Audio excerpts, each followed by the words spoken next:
لا ينفع مال ولا بنون إلا من أتى الله بقلب سليم। সম্পদ, সন্তান কিছু অপেক্ষা করতে পারবে না, শুধু একটা সুন্দর সুস্থ জীবন। সারা জীবনের ভাবনা থেকে উন্নতি করছে, গ্রামের স্কুল থেকে শহরের স্কুলে, শহরের স্কুল থেকে জেলার বড় কলেজে, জেলা বড় কলেজ থেকে দেশের বড় ইউনিভার্সিটিতে, দেশের বড় ইউনিভার্সিটিতে একেবারে শেষ হয়েছে একেবারে দুনিয়ার 1 নম্বরের ইউনিভার্সিটিতে, আর সেখানে ছোটখাটো রিজনে একেবারে গিয়ে আরো কাঁচা বাড়ি থেকে বাড়া বাড়ি, ছোট বাড়ি থেকে বড় বাড়ি, কাদায় আইনের পথে হেঁটে হেঁটে স্কুলে যাওয়া থেকে নিয়ে আর পরবর্তীতে গাড়ি করে শেষ করে চলে যাওয়া, এই উন্নতি হতেই যাবে। আর এগুলোই দেখছি, আর অন্যরা দেখছে, নিজেও দেখছি, আনন্দিত হচ্ছি, অন্যরাও দেখছে, কেউ আনন্দিত হচ্ছে, কি ইচ্ছা করছে। তার ভিতরে জগতে কোথায় যাচ্ছে ওদেরকে তাকাচ্ছে, আর আল্লাহ তাআলা ওটি দেখে। আইনের উপর হাঁটলো না, বড় রাস্তাতে হাঁটলো, গাড়িতে চলে গেল, ওইটা তোর মাপের জিনিস নয়। মাপের জিনিস হলো যে তোমার ভিতরে দিলকে তুমি কি অবস্থায় নিয়ে এসো।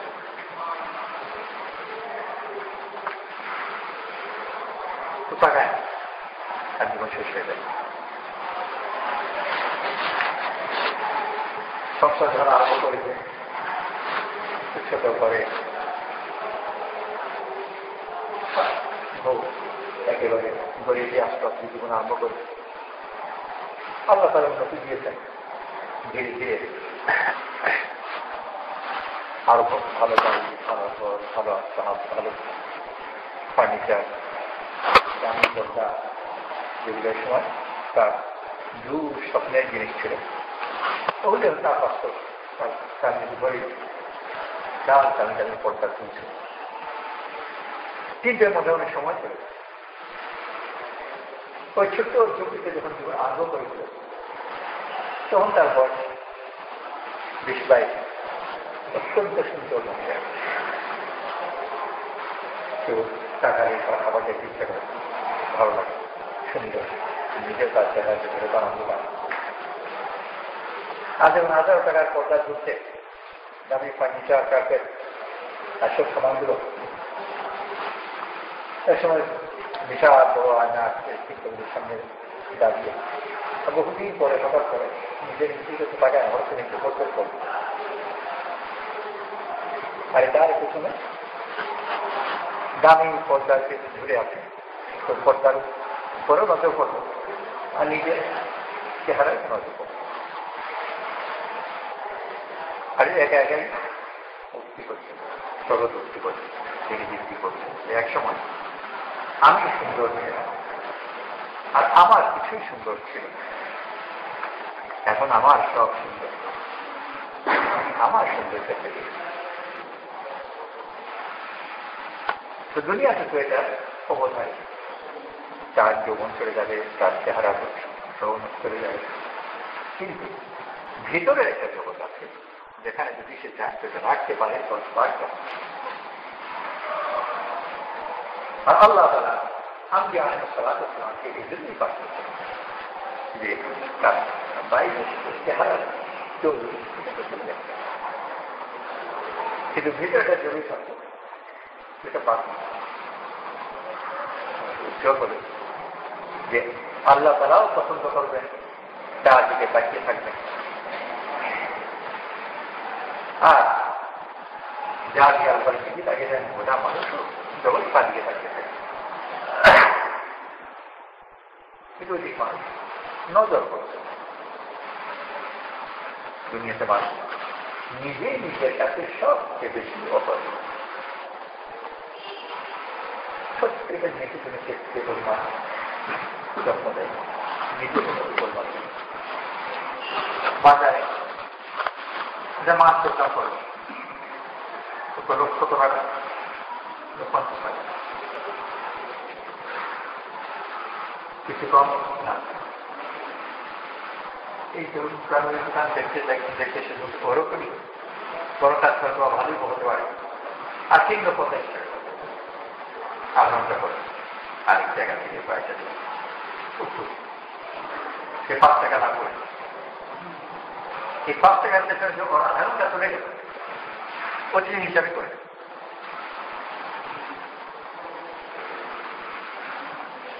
যে কোনো বাজারে যদি তার আধা ঘন্টা বেশি করতো, বেশি বেশি প্রফিট আছে। ওই ওখানে ঠেলাগাড়িও খেলতো, তো আধা ঘন্টা দিয়ে 20 টাকা দেবে। আর ইমানে আমলে জগতে আমল করতো, জিজ্ঞেস করতো, কত কাজ নিজেই সে নিজের কাছে সব বেশি হবে। মুরগির ফার্মে মুরগি খাওয়াচ্ছে বড় নিপুণ ভাবে, মুরগির কখন ঘুমানো প্রয়োজন, মুরগির লেগে যাওয়া উচিত, পর্দা তুলে দেয় বা লাইটার দিয়ে দেয়, পানি খাওয়ায়, মুরগি খাদ্য দেয়, আর যদি আমার জিনিস দেয় না, গরম বাজারে ভালো সেরা জিনিস দেয়। আর রাত দিনও বন্ধুত্ব করছে। তো যখন রাত্রেবেলা সেই মুরগিকে খাওয়াবার জন্য নিজেরা মুরগির সময় খাবারকে মরতেখন করাচ্ছে, নিজে বিড়ি খাচ্ছে আর বন্ধুদের সাথে আড্ডা, নিজের জন্য না খাওয়ার জায়গা, না ঘুমের কোনো নিয়ম আছে, না তার খাওয়ার জন্য যে মুরগিকে খাবার দিচ্ছে। কেউ যদি এসে ওর বিড়ি কোটা টুকরো টুকরো করে মুরগির খাদ্যের মধ্যে মিশিয়ে দেয়, তারপর খুব কাজ করবে, ছেলেগুলো হয়ে যেত পিটাবে। আর অন্য কেউ যদি হয় সেইটাই করবে, 70 টাকা পয়সা করবে। যে বিড়ি সে নিজে খায়, ওই মুরগিকে খাইয়ে দেয়, তাকে শত্রু হবে আর নিজে খাবে। একটা মুরগির পরিমাণ দাম সে নিজেকে দেয়, এত লোক পুরা দুনিয়ার মানুষ কি মাত্রায় গাড়ি চালাচ্ছে, দামি সুন্দর নতুন গাড়ি, গাড়িতে যাতে রিক্সা ধাক্কা লেগে না যায়, দাগ না পড়ে যায়, এই জন্য সে এত চিন্তিত যে নিজের ব্লাড প্রেশারও হয়ে গেল, হার্টও নষ্ট হয়ে গেল, গাড়ি তার ওই চিন্তা, আর চিন্তা পর্যায়ে গিয়ে তার দুশ্চিন্তা পর্যায়ে চলে যায়। ঢাকার যেরকম রাস্তা, আর যেভাবে রিক্সাগুলো, আর যেরকম ভিড়, কখন কোন রিক্সা এসে ধাক্কা মেরে দেয় আর গাড়িতে দাগ পড়ে যায়। তো গাড়ি দাগ পড়ে যাওয়ার চিন্তাতে নিজের যে প্রেশার বাড়ছে, তার গোটা সিস্টেম যে ধীরে ফিল করে যাচ্ছে, সেইটার দিকে সে খেয়াল করছে না, গাড়ি চিন্তাই করছে। গাড়ি যত্ন করতে গিয়ে নিজে শেষ। গ্রামের একজন ফার্মওয়ালা, সে তার মুরগিকে তার নিজেকে বেশি দাম দেয়, মুরগি ভালো খাওয়া নিজে বিড়ি খায়। শহরে একজন বড় লোক, সে তার গাড়ি যত্ন করতে গিয়ে নিজে স্বাস্থ্য নষ্ট করে দিল, তার প্রেশার বেড়ে গেল।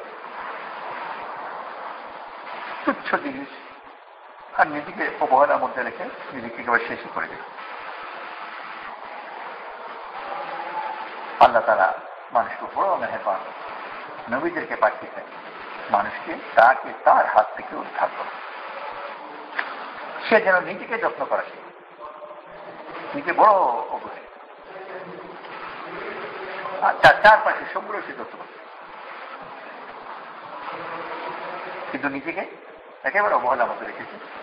আর তার ভিতরে যে কত কুৎসিত হয়ে গেল, যে একটু একটা পেয়ারা পেলে তার বন্ধুকে দিয়ে খেতে, আর সে ওই বড় পদে যাওয়ার পরে তার মন এত ছোট হয়ে গেল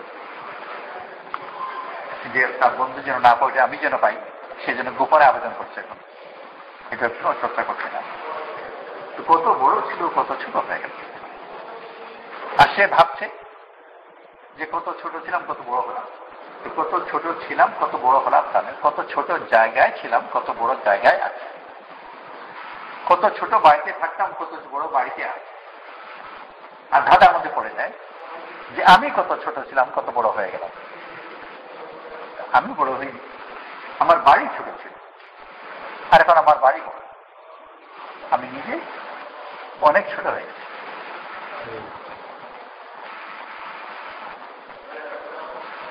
রাস্তার পাশে মহিলা বসে বসে ইট ভাঙছে। কেউ এসে বলল কিছুদিন পরে যে ইট ভাঙতে ভাঙতে হাতে কড়া পড়ে গেছে, এটা তো ভালো নাই। তো সে বলে যে হাতে কড়া পড়ে গেল, আমাকে ইট ভাঙতেই হবে, আমার বিকল্প নেই। হাতের দোকানে কাউন্টার করো, বিকল্প আছে, হাতের উপর তুমি কাপড় রাবার টাবার যদি কিছুতে একটু বেঁধে নাও যাতে একটু নরম হয় আর পড়া না পড়ে, তাই করো। তো চেহারা মলিন হয়ে গেছে রোদের মধ্যে বসে বসে। আবার এই কথা, ঈদ তো ভাঙতেই হবে। চেহারা দিকে তাকিয়ে তো আমি ঈদ ভাঙা বাদ দিতে পারবো না, বিকল্প নেই আমার কাছে, না নিজেকে রক্ষা করার উপায় আছে। উপরে ছাদ বানাতে পারবে না, কিন্তু একটা পলিথিন বেশি পয়সা পড়বে না, পলিথিন কিনে আমি গাছে তাদের সাথে শুধু দিয়ে আর পলিথিনটা উপরের মধ্যে বেঁধে রাখো, চেয়ার মধ্যে বসে করবে, তো চেহারা অত কালো করবে আপনি করবে। তো নিজের যত্ন কিছু কিছু এর ভিতর করার চেষ্টা করবে। কিন্তু আরেকটা ব্যাপারে সে নিজেও চিন্তা করলো না, আর তার পাশে তার বোন হোক তার যে হোক তাকে কিছু বললো না। সেটা হলো তার মনের ভিতর পরিবর্তন। গ্রামে যখন সে ছিল, তো নিজের বাচ্চা আর পরের বাচ্চা, সে পরের বাচ্চা ধনী লোকের বাচ্চা হোক আর গরিবের বাচ্চা হোক, নিজের বাচ্চাকে আদর করতো, পরের বাচ্চা আদর করতো। সামনে সে বাচ্চা দৌড়াদৌড়ি করছে, তাকে আদর করছে। সে বাচ্চা, সে বড় লোকের বাচ্চা না গরিবের বাচ্চা হচ্ছে, সে খেয়াল করছে না, বাচ্চা বেশি ভালো লাগছে, আদর করছে। কিন্তু যে রাস্তার পাশে বসে বসে ইট ভাঙছে আর দেখে প্রত্যেকদিন বড় বড় গাড়িতে ছুটে রং লাগিয়ে মহিলা চলে যাচ্ছে, তাদের বাচ্চা গাড়ি আনন্দ করতে খেলছে, আর সকাল দিয়ে বিকাল পর্যন্ত ইট ভাঙছে, আর তার বাচ্চাকে সে ভালো করে জামা পড়াতে পারছে না, বাচ্চাকে কোনো খেলনাও দিতে পারছে না, আদর করতে পারছে না। আর এটি প্রতিদিন দেখছে, আর তার ধীরে ধীরে ধীরে ধীরে ওদের ব্যাপারে একটা রাগ খুব মনের ভিতর জমছে। আর এক পর্যায়ে এরকম হয়ে গেল যে চোখের সামনে একটা গাড়ি অ্যাক্সিডেন্ট করলো, বড় গাড়ি, গাড়ির পিছনে যারা আছে তারাও ব্যথা বলে, বাচ্চা আছে বাচ্চাও ব্যথা বলে। তো সেও দৌড়াচ্ছে, সবাই যাচ্ছে, আহা বলছে, সেও আহা বলছে। কিন্তু এই আহা বলছে ঠিকই, আর ব্যথাও পাচ্ছে, সহানুভূতিও আছে, সবই আছে, কিন্তু সাথে সাথে মনের ভিতর আবার মাঝে মাঝে থেকে কেতনের ভিতর বলে যে বেশ হয়।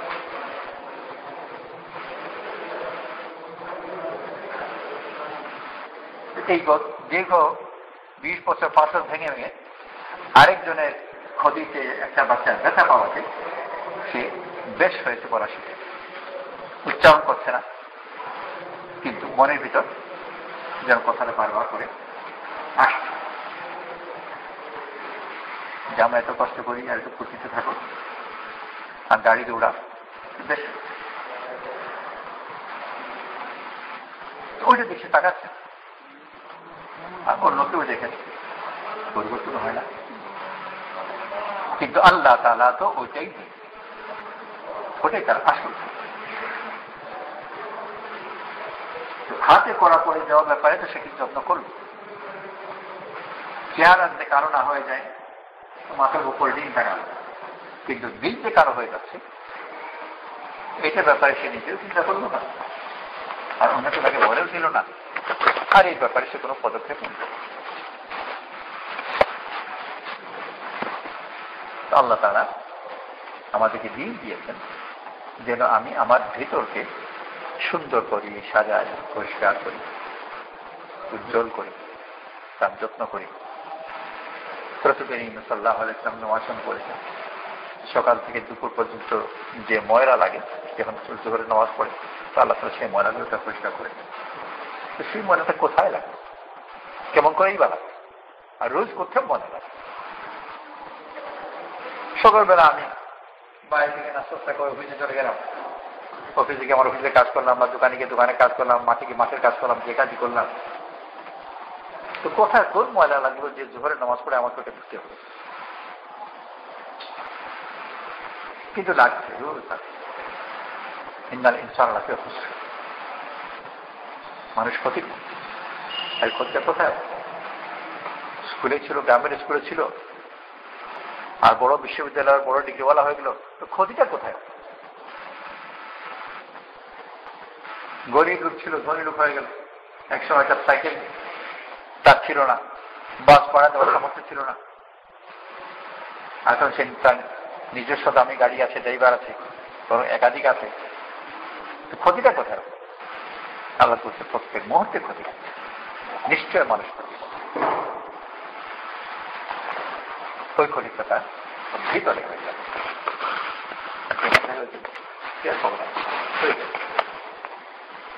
ছুটিতে যাওয়ার সময় ছেলেরা বাইকে যখন যায়, দরজা জানালা সব ভালো করে টাইট করে বন্ধ করে দিয়ে যায়, আর 1 মাস 1.5 মাস পরে যখন আসে, তো টেবিলে, বিছানায়, কাগজের সব কিছুর উপর ধুলা এটা প্রলে পড়ে কোথেকে গেল? দরজা বন্ধ, জানালা বন্ধ, শুধু রাস্তার পাশে নয়, চারপাশে খোলা জায়গা, কোনো ধুলাও নেই, এদিকেও ধান খেত, ওইদিকেও ধান খেত, তারপরে ধুলা পড়ে, সামান্য ধুলা যেরকম পড়ে যায়।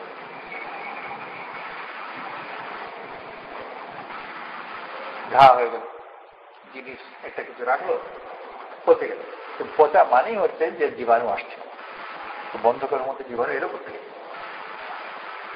তো যেরকম ধুলা এসে যায়, জীবাণু এসে যায়, রোগ এসে যায়, ওটাকে একটু ঠেকাতে পারবে না। তো দিলের ভিতরে ওরকম মানুষের দুনিয়ার ময়লা এসে যায়, সে রাজবাড়িতে থাকুক তাও আসে, মসজিদের ভিতরে থাকুক তাও আসে, রাজা হোক আর রাজা খাদিম হোক, আর মসজিদের খাদিম হোক আর ইমাম হোক, এই জীবাণুগুলো সব দেয়। যদি এটা সে যত্ন না করে, ওটা ময়লা হতেই থাকবে। আল্লাহ তাআলা বলে দিয়েছে, ইন্নাল ইনসানা লাফি খুসর, নিশ্চয় মানুষের ক্ষতি হবে। এই ক্ষতি থেকে যতটা সে বাঁচতে পারে, আল্লাহ তাআলা তাকে আমাল দিয়েছেন, কিছু আমল হচ্ছে তার ময়লা যেগুলো লাগে সেগুলোকে ধোয়া, প্রত্যেক দিন তাকে নামাজ দিয়ে তার ময়লাগুলোকে ধুতে হচ্ছে। আমার আছে, আমার গীতে এগুলোকে উন্নত করা, দুনিয়া থেকে মানুষ উন্নত করা, তাহলে তারা বড় মেহরবানি করে আমাদেরকে দিন দিয়েছেন, যেন আমি আমার নিজের দিকে তাকাতে পারি। প্রথম কথা হলো নিজের দিকে মানুষ তাকাচ্ছেই না, বাইরে মানুষ। একজন ফেরিওয়ালা টুকরিতে করে আম নিয়ে সারাদিন ফেরি দিল, আর সন্ধ্যাবেলা ফিরে এসে মাপছে, গুনছে কত টাকার আম কিনলাম, কত টাকার আম বিক্রি করলাম, কত টাকার লাভ হলো। আমার জীবনের একটা দিনকে গেল, এইটাও যে একটা ব্যবসা, এখানে আমি লাভ করলাম না ক্ষতি করলাম, ওটা সেই হিসাবের মধ্যেই করতে হবে। রাসূল সাল্লাল্লাহু আলাইহি ওয়াসাল্লাম আমাদেরকে এটা বলে দিয়েছে, কুল্লুন নাসু ইয়াগদু ফাবায়ুন নাফসাহু, প্রত্যেক ব্যক্তি সকালবেলা বের হয়ে যায়, অতঃপর নিজেকে বিক্রি করে। তো ফেরিওয়ালা মনে করে সে আম বিক্রি করছে, নিজেকেও যে বিক্রি করলো একটা দিন, ওটি হিসাবে করলো, আমেরই শুধু হিসাব করলো। শুধু আমের ফেরিওয়ালাও করলো না, রাজাও করলো না, বাদশাও করলো না, ফকিরও করলো না, কেউ তার নিজের একটা দিন হিসাব করলো না। আর ওই একটা দিন তার কাছে ওই আমের চেয়ে বেশি মূল্যবান ছিল, রাজার রাজ্যের চেয়ে বেশি মূল্যবান, আর সে হিসাবে করলো। প্রথম কথা তো আমি আমার নিজেকে যেন নিজের দিকে তাকাই, আমি নিজেকে হিসাবের মধ্যে আনি। তার পরবর্তী কথা হলো যে কেমন করে সুন্দর করবো, কেমন করে যত্ন করবো, কেমন করে সাজাবো, কেমন করে এটার মধ্যে রং ধরাবো।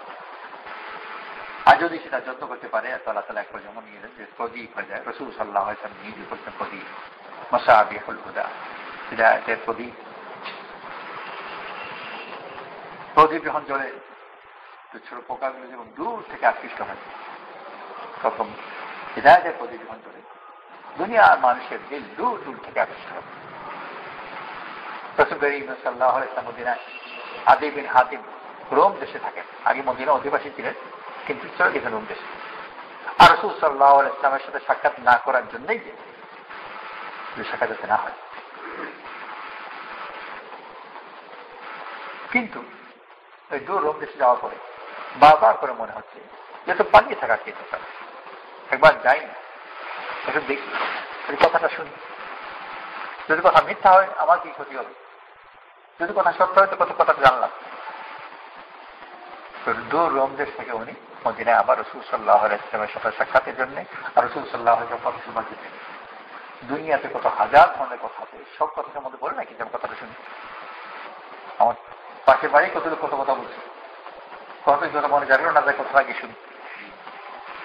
কিন্তু সৌন্দর্যের মধ্যে এমন আকর্ষণ আছে যে টান সুন্দর কিছু দেখে ওইদিকে তাকিয়ে থাকবে, গন্ধ পায়, জানতে চাইবে গন্ধটা করতে আসে, হাসতে আনা গন্ধ ছড়াচ্ছে। রাত্রেবেলা ঘুম ভাঙলো, মা রাতে উঠে তাকায় দিল কোথায় ফুল করেছে, কেউ দূর থেকে বাসি ব্যবহার, ঘুম ভাঙলো, জানতে চাইছে কোথায় বাসি। তো বাসি তো শুধু শোনাই নয়, কোথায় কে বাজাচ্ছে তাও জানতে ইচ্ছে করে, অনেকটা আকর্ষণ দেয়। দূর রোম দেশ থেকে রাসূল সাল্লাল্লাহু আলাইহি ওয়াসাল্লামের সাথে সাক্ষাৎ জন্য এলেন, আল্লাহ তাআলা হিদায়াত দিলেন। দূর থেকে আসবে, কেউ হিদায়াতের প্রদীপ হবে, দুইটা ওই যখন ভিতরে আলোকে সে জ্বালা। আল্লাহ তাআলা বড় মেহরবানি করে আমাদেরকে এই দিনে মেহনত দিয়েছেন। মেহনত করা, মেহনত করে নিজেকে সুন্দর করে তোলা। শেষ পর্যন্ত আল্লাহ ভেবে দিই বর্তমানে তোমার অবস্থাটা কি, আমি কি পরিমাণ ওষুধ খেয়েছি, ওইটা কি করে আছো কেমন। রোগীকে কেউ জিজ্ঞেস করলো যে তোমার এই যে গত এক মাস চিকিৎসা করালে কি খবর, তো সে বলো গেলাম সকালবেলা এগুলো তো ওষুধ খেলাম, বিকেলবেলা ওষুধ খেলাম, আর এতদিনে মেনে এতগুলো আমি ওষুধ খেয়েছি। শুধু এই কথাই বলতে থাকে, কিছু করে অসুখ কথা ভাবলো, তুমি কেমন আছো ওইটা বলো। তুমি কত ওষুধ খেয়েছো ওটা শুনে কি লাভ, আছো কেমন, ভালো না মন্দ। আমি এত ব্যবসা করেছি, আমার ওই কথা বলবে কি ব্যবসা করেছো এটা তোমার কাছে এখন মূলধন আছে কত। আল্লাহ তাআলাও জানতে চাইবে তুমি কত নামাজ করেছো, কত জিকির করেছো, কত তিলাওয়াত করেছো, ভালো কথা করেছো, তুমি কি এখন ওইটা আমাকে থাকে কি দিল নিয়ে তুমি এখানে উপস্থিত হয়েছো, তো অবশ্যই কি নিয়ে এসেছো। তো আল্লাহ তাআলা বড় মেহরবানি করে আমাদেরকে দিন দিয়েছেন। মেহনত করে, শুধু মেহনত করা নয়, মেহনত করে নিয়ে যাবো। কথা কিন্তু আমি চাই তো স্বাস্থ্য, কিন্তু আসলে তো ওষুধ খাওয়ার মাধ্যমেই বিকল্প। তো ওষুধ খেতে হবে, আর যারটা যেভাবে বলছে সেইভাবেই খেতে হবে, যদিও এটা আমার লক্ষ্য মশা। ব্যবসা করতে হবে, আর যেভাবে ব্যবসা করতে হবে সেভাবেই করতে হবে, কিন্তু আমার লক্ষ্য ব্যবসা করা না, ব্যবসা লাভবান করা। বিকল্প আল্লাহ তাআলা আমাদের দিনে মেহনত দিয়েছেন, মেহনত করতে হবে। আল্লাহ তাআলা যেভাবে বলেছে সেভাবেই করতে হবে, রাসূল করিম সাল্লাল্লাহু আলাইহি ওয়াসাল্লাম যেভাবে দেখিয়ে দিয়েছে সেভাবেই করতে হবে। কিন্তু আমার এখানেও আমার লক্ষ্য করাটা না, লক্ষ্য হলো এখান থেকে আমি কি নিয়ে আসছি, মানে যা আল্লাহর কাছে আমি কি নিয়ে হাজির করছি, সেজন্য করতেও থাক। আর বারবার করে নিজেকে মাপাতে আমার অবস্থা সাহাবারা নিজেদের ও মাপতে থাকবেন, খুব বেশি মাপতে, বারবার নিজের মনে দিকে তারা। ওমর ইবনে হুযায়ফা নবী জিজ্ঞেস করলেন যে মুনাফিকদের লিস্টের মধ্যে আমার নামও আছে কিনা। দেখছেন নিজের অবস্থা দেখে আমার নাম আছে কিনা। হানজালা রাদিয়াল্লাহু আনহু বউ বাচ্চার সাথে কথা বলছেন, খেলছেন, হাসি খুশি, হঠাৎ করে নিজের দিকে যখন তাকালেন তো রাসূল সাল্লাল্লাহু আলাইহি ওয়াসাল্লামের কাছে যখন থাকি আমার মনে একটা অবস্থা, আর এখানে বাইরে এসে গেছে আরেক অবস্থা, চিন্তিত আর অস্থির পরেশান হয়ে রাসূল সাল্লাল্লাহু আলাইহি ওয়াসাল্লাম থেকে দৌড়াতে লাগলেন। আর এই কথা বলি হামজালা মুনাফিক হয়ে গেছে, এই কথা মনে আসছে, তাকাচ্ছেন বলেই তো আসছে, না তাকালে এই কথা মনে আসতেই। যদি দেখতেন যে আমার খেজুর গাছে কতটা খেজুর ধরলো, তো আমি মুনাফিক হয়েছে মুমিন হয়েছে কেন মধ্যে আসতে পারি, মনে হয় কতটা খেজুর ধরেছে, দোকানে কত লাভ হলাম তো ওইদিকে খেয়াল করতাম, আমার কি অবস্থা ওইদিকে না তাকালে তো ওইদিকে আমার খেয়াল করতাম না, তাকে যে বলে তো খেয়াল করতাম। পথে আবু বকর সিদ্দিক রাদিয়াল্লাহু আনহু দেখা হলো, আবু বকর সিদ্দিক রাদিয়াল্লাহু আনহু জিজ্ঞেস করেন যে হামজালা কি ব্যাপার, কেন বলছেন, তো বললেন যে রাসূল সাল্লাল্লাহু আলাইহি ওয়াসাল্লামের কাছে যখন থাকি তখন একটা অবস্থা, আর নিজের বউ বাচ্চাটা যখন আছে তখন আরেক অবস্থা, এটা মুনাফিকের অবস্থা, অবস্থা পরিবর্তন সামনে পেছনে। আবু বকর সিদ্দিক রাদিয়াল্লাহু আনহু নিজেও চিন্তিত হয়ে গেছে, আরে এটা আমারও তো। এখন আগে জিজ্ঞেস করছে তোমার অবস্থা কি, ওনার অবস্থাকে বাদ দিয়ে নিজের অবস্থানে পেরেছেন। দুজন মিলে রাসূল সাল্লাল্লাহু আলাইহি ওয়াসাল্লাম কাছে গেলেন, আমাদের অবস্থা এরকম। বারবার করে নিজের দিকে তাকাতেন, আর তাকাতেন বলেই তো এই অবস্থাগুলো তাকে ধরাও করতেন, চিন্তা করতেন কি করতেন।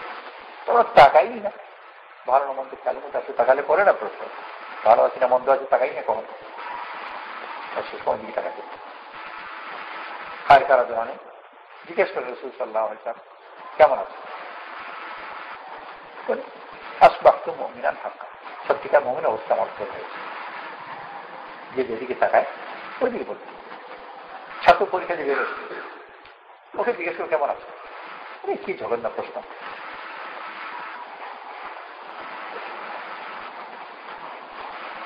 ও প্রশ্ন জিজ্ঞেস করেছে তুমি কেমন আছো, আর বলে যে জঘন্য প্রশ্ন। তো যার নজর যেদিকে সে ওই দিকে উত্তর দিচ্ছে।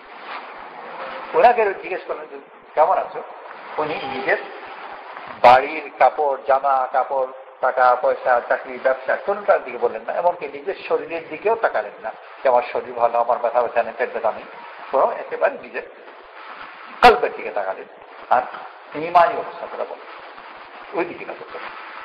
তাহলে তাহলে আমাদের তথ্য নজর করুন, আমরা আমাদের দিলের দিকে নজর করা শিখি। নজর যখন করবো তখন গুরুত্ব দেবো, আর নজরই যদি না করে তো গুরুত্ব কি দেবো। যে বারবার করে একটা আমল করতে থাকা, আর দেখা যেমন গতকালকে আমার অবস্থা কিরকম ছিল, আজকে আমার অবস্থা কিরকম। হাসপাতালের রোগীরা যেরকম নিজের দিকে মাপে, ডাক্তার সাহেব যখন জিজ্ঞেস করে আজকে কেমন আছেন, তো রোগী ডাক্তার সাহেবকে বলে না ডাক্তার সাহেব আজকে তো কালকে একটু ভালো মনে হচ্ছে, ঘুম হয়েছে, একটু খাবার একটু রুচি হচ্ছে। আবার কখন বলে যায় ডাক্তার সাহেব আজকে তো আরো খারাপ মনে হচ্ছে, তো বলার সাথে উত্তর দিয়ে দিল। ভাবতে হচ্ছে না, কেন ভাবতে হচ্ছে না, যে আগে থেকেই সে ভেবে রেখে, আগে থেকেই ভাবছে আমার অবস্থা কেন, যেমনি ডাক্তার জিজ্ঞেস করলে উত্তর দিয়ে দেবে। তো যদি আমার নজর ওই দিকে থাকে আমি দেখতে পারি আমার অবস্থা কি, তাহলে তারা আমার তখন বেশি করুন আমার করতে থাকি, আর নিজেকে দেখি আমার অবস্থা। মহাসিমা বলে আল্লাহ ওয়ালাদের একটা বড় নিজে নিজেকে ভাবতে থাকে, নিজেদের অবস্থা করছে। আচ্ছা, এটা নির্জনতার মধ্যে করা আমি আমাকেই দেখবো, অন্যকে না।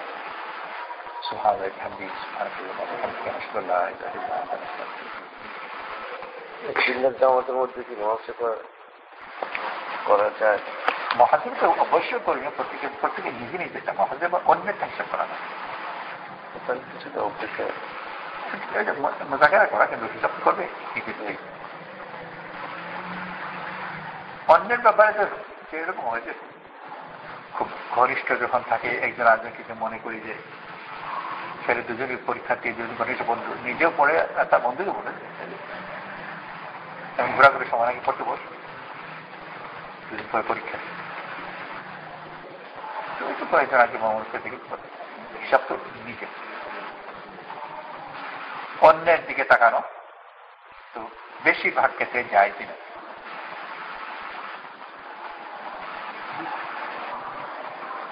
তারা কি করছে,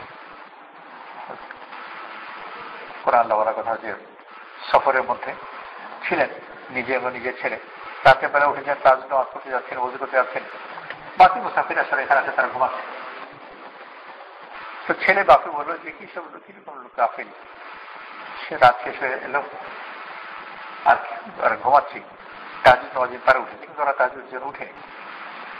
তো ছেলে এই কথা শুনে বাপ ছেলেকে বললেন যে বাবা তোমার ঘুমিয়ে থাকে এর চেয়ে ভালো ছিল, অন্যের সম্বন্ধে খারাপ ধারণা করে তুই তোমার নিজের যত ক্ষতি করছো, তোমার তাহাজ্জুদ নামাজ পড়ছে ওটা উদ্ধার হবে না।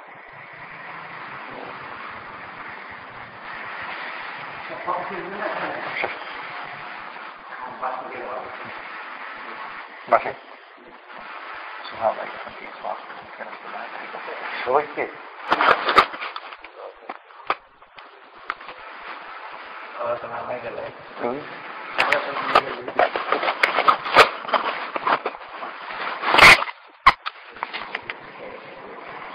ঠিক আছে, ইনশাল্লাহ।